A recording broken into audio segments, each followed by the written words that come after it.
welcome to this edition of Let's Talk About It, where my guest today is none other than Mr. Damian LaCroix. Damian, welcome to the show. Thank you for having me. Absolutely. Now, Damian, you're actually running for State Senate of District 15. Yes, sir. Absolutely. Against someone who has been there For 40 years. for 40 years. Man, It's a long time. that's a long time. Yeah. So he's been there for 40 years, and now you're running against him Yes, sir. in 2014. Yes. Now, for those that don't know, what is the actual operation of a state senator? Well, the state senator is responsible for writing laws. They meet every 2 years, every odd year with the legislature. So you have 31 state senators, and they represent about 700,000 people. Okay. It's a pretty large population, 150 state representatives, and they work together to draft laws that govern us as Texans. Okay. They also help confirm some of the governor's appointments and do other things to help deal with issues that their constituents may have. Got you. Now tell me this, what type of experience do you have to bring to the table for State Senate for District 15 in 2014? Well, I have several levels of experience. I have personal life experience. Okay. I am the product of a single mother. I'm the youngest of 2 kids. At an early age, my sister passed away when I was 8 years old, and so I had an experience, a real world experience at a young age.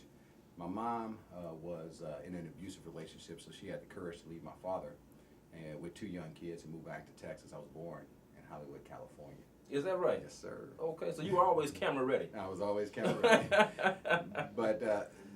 So my mom had a tendency or open heart for women who were down and out, and so she would have people stay with us and help them get on their feet and get them a job, put some money in their pocket, and some of them took advantage of it and did good with themselves, and some of them just didn't. But what that showed me was that inspired me to be involved in public service. I'm a lawyer. I've been practicing for 13 years. I've owned my own law firm that entire time. I've been employed people, hired and fired people, paid taxes. I help entrepreneurs start businesses. I'm an entrepreneur. My wife is a business owner.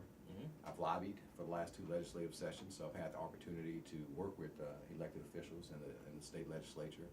And I lobby to help protect Medicaid funding for uninsured children and our seniors. Okay. So I bring a wealth of experience along with the ability to relate to the people of all demographics that I represent.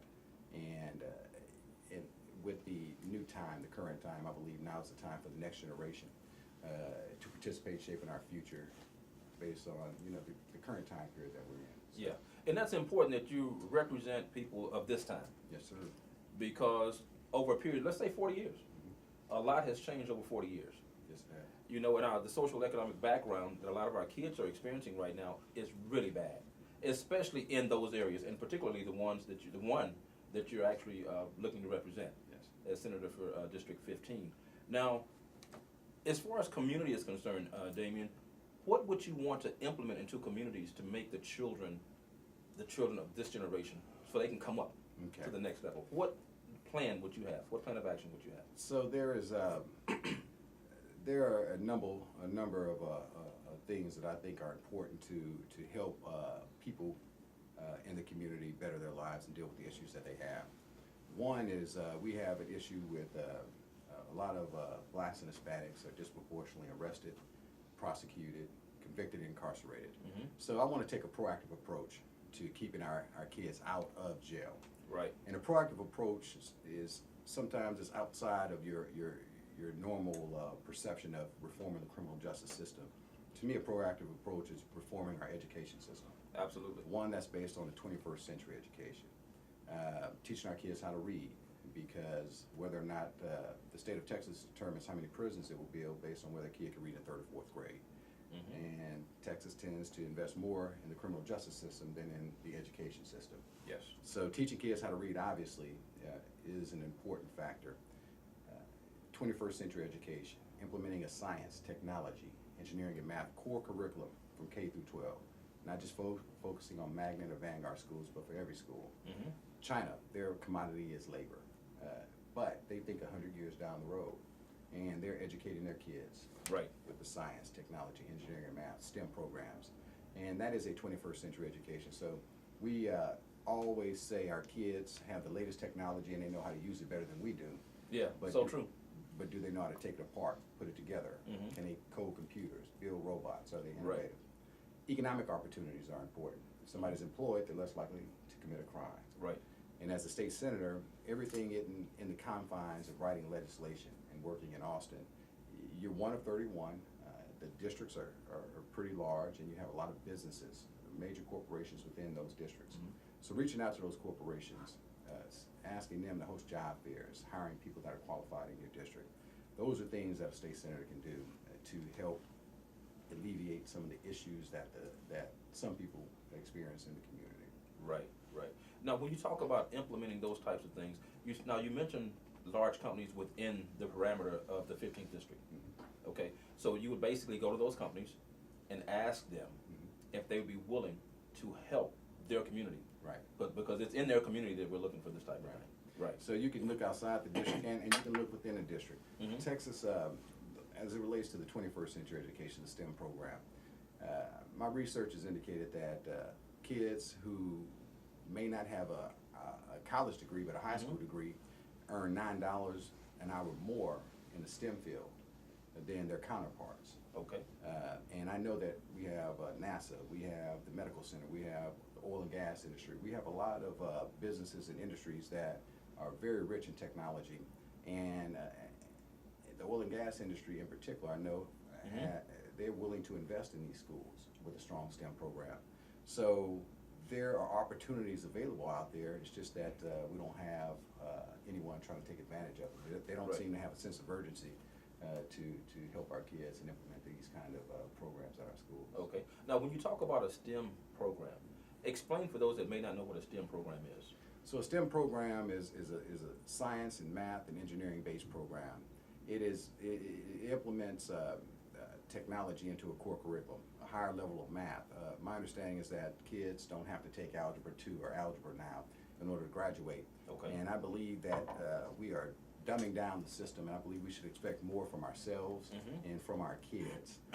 It implements programs where kids are actually coding computers. They're building robots. They are doing things that are relevant to the present and the future so that they are Okay. employable, and we continue as Americans and as Texans being innovators of technology. Most technology we use today was invented by an American or someone who has come here. But we are ceding that. For some reason, Texas doesn't want to invest in the education system, so we're giving that up. And I believe that it is important for us to, in order to maintain our competitive advantage, to elevate everybody's standard of living and to keep kids out of the criminal justice system, to have a 21st century education. Right, right. Okay, now as far as the children are concerned, and we talk about implementing things into their lives that will enrich them. School is one thing, but outside of the educational program of schools, what else can be done in the community, Okay. particularly? So there needs to be more boys and girls clubs. So Okay. these kids have a place to go where they're not hanging out on the street. Yeah. Because right now, I know that when I was growing up, we had those things available. I don't understand why they're not available anymore. Mhm. There needs to be better mentorship programs. And one thing that I feel confident that my win will do and my involvement in the community will do is to help kids believe in themselves, change their mind. Right. I was knocking on some doors, and this lady, I was going to talk to her son, and she said, well, I'm kicking him out, he's going to jail, you don't need to talk to him. And I said, you know what? Wow. He's why I'm running. He's the reason I'm running, because when you get that from your mother, then that will defeat you as a person. Yeah. So I went over and talked to him, and he seemed to be a good kid. Obviously, he was going down the wrong path, but that is what I would like to achieve outside of education, is to be able to inspire kids to want to achieve in life and for them to see people that they can relate to Okay. achieving. I think that's fantastic. And we're going to hear a little bit more about your plight and what you plan to do in just a moment when we come back with more. Let's talk about it. You guys stick around. My name is Damian LaCroix. I'm a Democratic candidate for judge of Harris County Civil Court at Law Number 2, and I'm a civil litigator. Don't let this youthful appearance fool you, because experience does matter. And I am the only candidate in this race who has tried cases in the county civil court. I have also tried cases in the civil district court, and have had numerous cases in the federal courts in Texas and in California. I'm the only candidate in this race who has dealt with virtually every issue I would deal with as judge. And I've had the honor of being endorsed by the Harris County Tejano Democrats, the Houston Black American Democrats, the Houston GLBT Political Caucus, and the AFL-CIO. But my most important endorsement is your vote, and I ask that you vote for me, Damian LaCroix, Democratic candidate for judge of Harris County Civil Court at Law Number 2. All right, welcome back to this edition of Let's Talk About It, where my guest today is Mr. Damian LaCroix, who's running for State Senate in District 15. Welcome back to the show, Damian. Thank you. Absolutely. Now, we left off, you were telling the story about the young man that you were actually having dialogue with, and his mom. One of the things that I see happening a lot in the community is a lot of single mothers.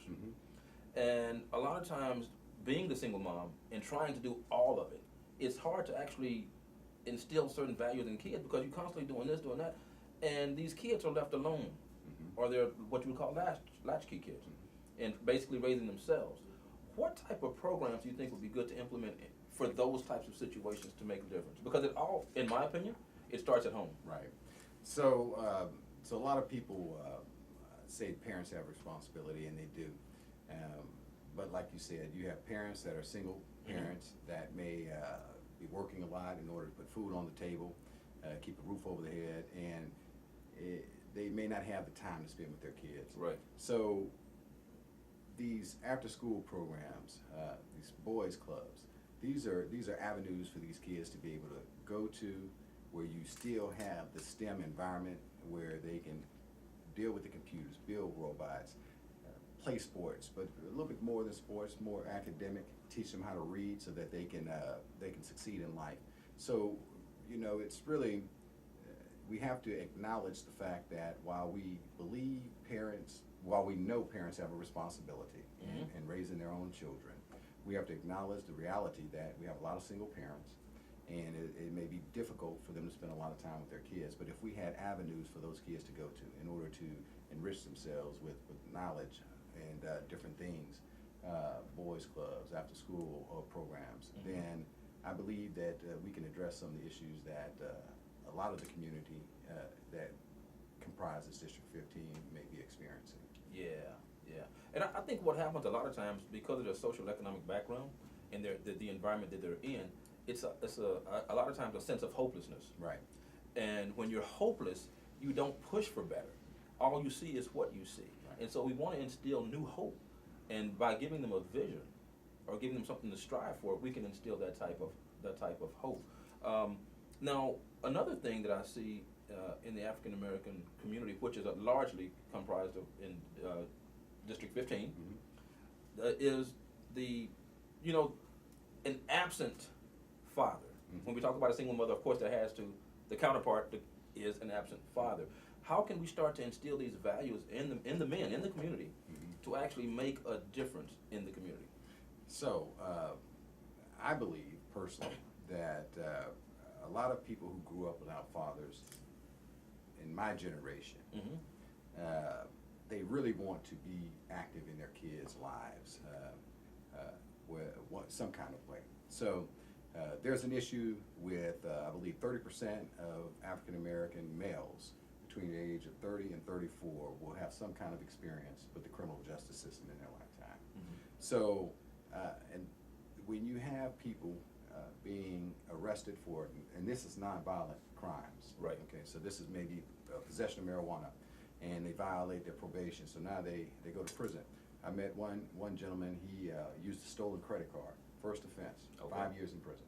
Wow. Okay, so there's a disproportionate rate of African Americans and Hispanics that are being arrested and then incarcerated. So if we can control the number of people being incarcerated to violent offenders, then I believe we will have more parents in the house or involved in their kids' lives. So that is an issue. Obviously, you can't make someone do something that they don't want to do, but if they see a good role model, if they see somebody out there that they can relate to, trying to encourage them and mentor them to be a good parent, I think that they would gravitate to that. I believe a lot of us gravitated to President Obama, but he is untouchable. He is the president, and it's difficult to touch him. As a state senator, you know, I'm not, you should be hands-on. You should be in the community, active and involved. That's the only way you know what issues are important to the constituents that you represent. There you go. So there you go. This one other point, the same day, as it relates to absentee fathers, and this is the saddest thing. I was handing out my card to these young folks at a house, and this kid was pointing at my card, asking me if I was his dad, or pointing at my picture, asking, "Is this my dad? Is this my dad?" So those things to me are touching, and they really are motivating. They're motivating factors as to why I believe we need somebody representing Senate District 15 that can relate to the people, all the people. Okay, it is a diverse district. Right. So it's not just African Americans. You have a 40% Hispanic population. Right. 28% African American, over 30% are white. So it's a diverse district. It expands from the Montrose area through the Heights, Spring Branch, Acres Homes, right. Northwest Houston. The northern boundary is 1960. Okay. So it goes in between the Beltway in 1960 all the way past Intercontinental, Humble, Atascocita, where it heads south to Baytown and Barrett Station, and it comes back west and ends at Pleasantville. So covers a lot of ground. It does. Here in the city of Houston. Now, one of the things I want to say, and I've seen this, it's indicative of a lot of politicians. I'm not saying it's indicative of you. But what I've seen oftentimes with politicians is that before they are actually elected, when they're running to be elected, they say one thing, but once they're elected, what they've said is not reflective in their actions once they get office. So that always concerns me with a politician. So for you, you're running, and you're talking about what you're going to do in the community. Once you get in office, I want to make sure you do those things in the community. I don't want us to just talk about it and then I don't see any action. And so often I've seen politicians do exactly what I'm telling you. And that's why I feel like I feel. But you could be a breath of fresh air for District 15, especially when you're coming in with the goal of making it better and increasing knowledge, increasing business, and things of that nature. And that's so important. So I just wanted to say that. So I want to see you be that man. And I will be. And I want to comment on that because a lot of people have expressed that same concern. Yeah. As I campaign, and I want to make something clear. I am not a politician. I'm a public servant. Okay? Public servant, okay. The other folks are politicians. All right. When you're there 20, 30, 40 years, you become a part of the system, a part of the status quo. And you are answerable to the people that are putting money into your campaign. So my opponent, John Whitmire, is sitting on $7 million in his campaign coffers. $7 million. He has so much money that he invests his campaign money, he invests that in stock in private companies. He receives $29,000, $30,000 dividend checks when he can do good stuff with that money. I haven't received a penny from any of these folks. None of the elected officials are supporting me. The Democratic Party isn't supporting me. They're shutting me out of a lot of stuff. So the only people that I answer to are the voters. The only folks that I'm answering to are the voters. And they're the ones who I'm going to bring my message and explain to them things I want to accomplish. So what your concern is a concern that a lot of people have. And I tell them, rightfully so, you are upset with your elected officials, the people that you put in office now. My opponent has run unopposed for 22 years. It's a Democratic district. For 22 years, unopposed? Yes, sir. Wow. So you have an opportunity to hold him accountable, which you haven't had for 22 years. And my philosophy is that all incumbents should have a primary opponent, because the way these districts are cut up, it's either going to be a Democrat, it's either cut up for a Democrat to win or is cut up for a Republican. So the primary is where the election is decided. And when incumbents run unopposed, the voters really don't have a choice. It's not a democracy because Yeah, it seems almost like, could be like a dictatorship almost to some degree. well, it is. You know? and they tend to collaborate and gang up on people that oppose them. And that's what I have experienced. And speaking of opposed, when we come back in just a moment, I want to talk about why you've been opposed so much in this particular race. We're going to be back in just a moment with more of Mr. Damian LaCroix running for State Senate of District 15. We'll be back in just a moment. Now, John Whitmire and his supporters will tell you that the district will be hurt without his seniority, or better yet, his longevity. But I'm asking the people who live in this district, how can anyone in the district be hurt from losing something that they never benefited from? You can't. All right, welcome back to this edition of Let's Talk About It, where my guest today is none other than Mr. Damian LaCroix. Damian, welcome back. Thank you. Absolutely, absolutely. Now, when we talk about community and making the changes in community, one of the things that we talked about was actually getting in the community. Because so often you see politicians running, but you don't see them actively involved in the community.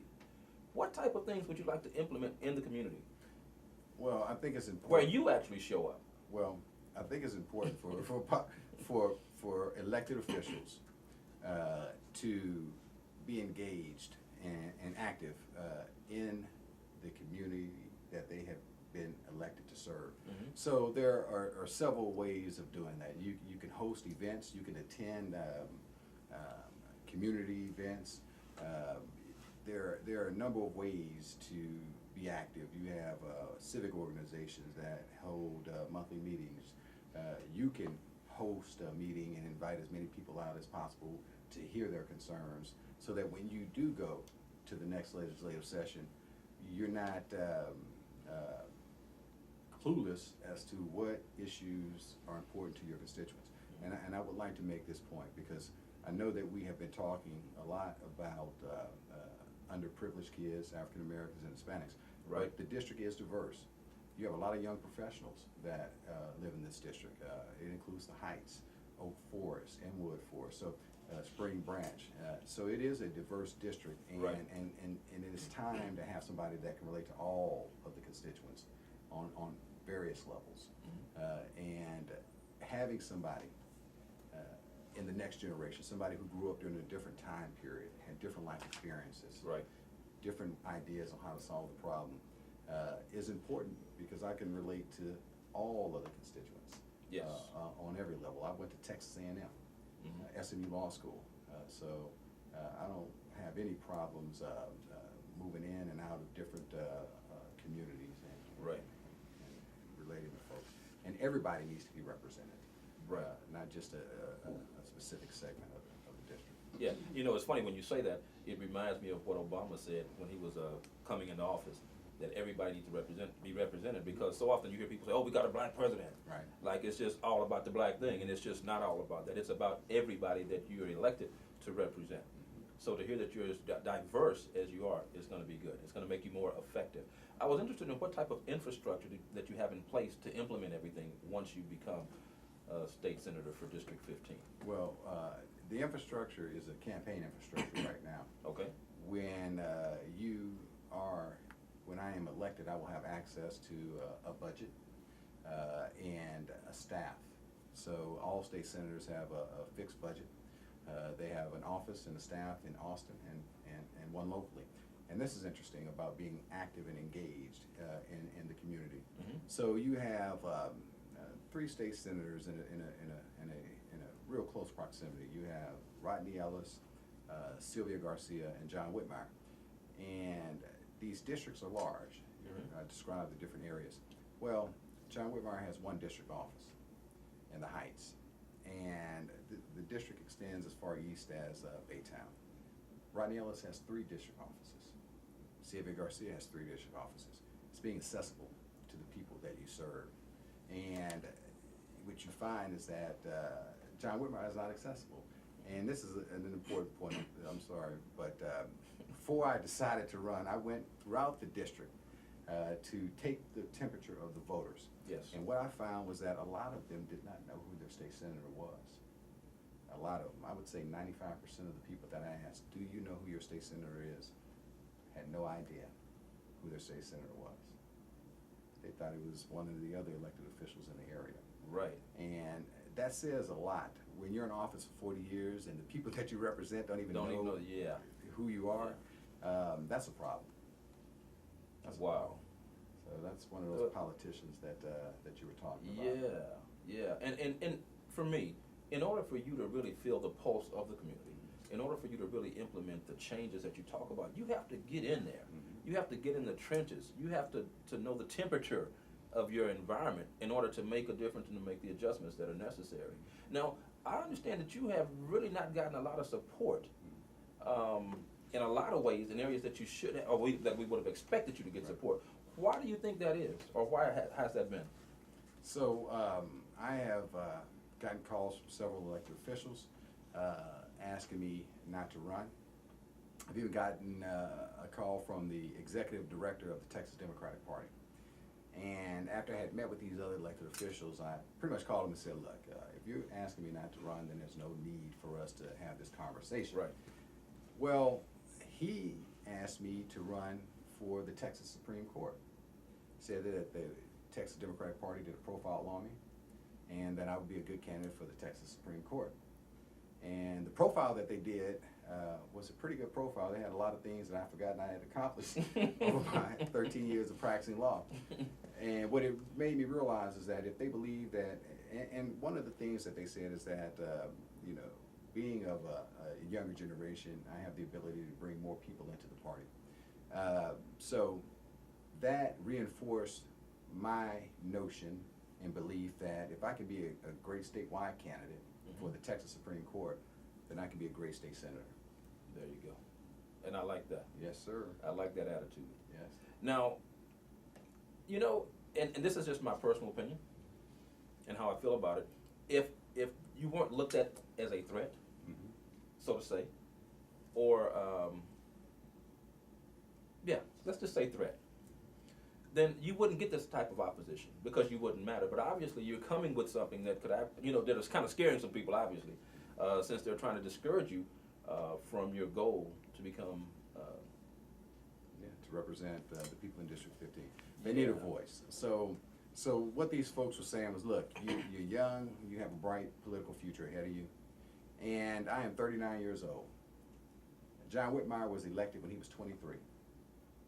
He was a college dropout, and I'm not saying that there's anything wrong with people dropping out of college, but he was elected with a primarily African-American district as a college dropout at 23. So they tell me, Damian, you're young, you have a bright future. And I would ask them, how old were you when you were elected? So 34, 35. Right. I said, well, I'm 4 and 5 years older than you were. Right. You know, and they would tell me I couldn't win, and like you said, I mean, I would say, well, if that's what you believe, then that's fine. There's no reason for us to have this conversation. But I do believe that the people are hungry for some new blood, new ideas, a fresh face, and somebody, again, that has a true desire and wants to make a difference in people's lives and can relate on all levels to the problems that they may have experienced and the issues that they face today. Fantastic. Now, before we leave, is there anything that you would like to say to the voters? Well, what I think is important is that the voters have a choice. You haven't had a choice for 22 years. John Whitmire has run unopposed for 22 years, and you have a choice this election. And what's important about this election is you have the choice to add 4 more years to 40 years of history, or you can vote for the future. And I'm asking people to vote for the future by voting for me to be your next state senator. And I believe that it will not only be a local story, a state story, but a national story, because the national media is looking for signs that Texas is turning blue.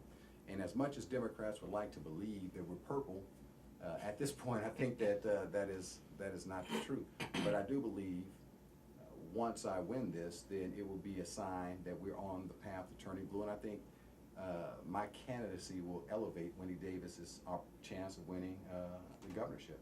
Yeah. Because it will excite a base of voters that I don't think that she's been able to excite at this point. And speaking of voters, how might they do a little bit more history on who you are? How can they find that information on you? They can go to my website, LaCroixforTexas.com. They can Google me. There's information out there about me, cases that I've tried, results that I've had. They can go to my law firm website, LaCroixLawFirm.com, and see some of the stuff that I've been involved in, some of the lawsuits that I've been involved in, and also some of the issues that I have. I'm on Facebook, I'm on Twitter, I'm on Instagram, and they can see some of the stuff that I'm involved in now through those venues. All right, that's fantastic. Welcome so much. Well, thank you so much for being a part of this show today. Thank you. We appreciate you taking time out of your busy schedule to join us. And hopefully the voters have been informed about exactly who Mr. Damian LaCroix is, running for state senate for District 15. All right, thank you guys so much for joining me on this edition of Let's Talk About It. And until next time, we'll see you then.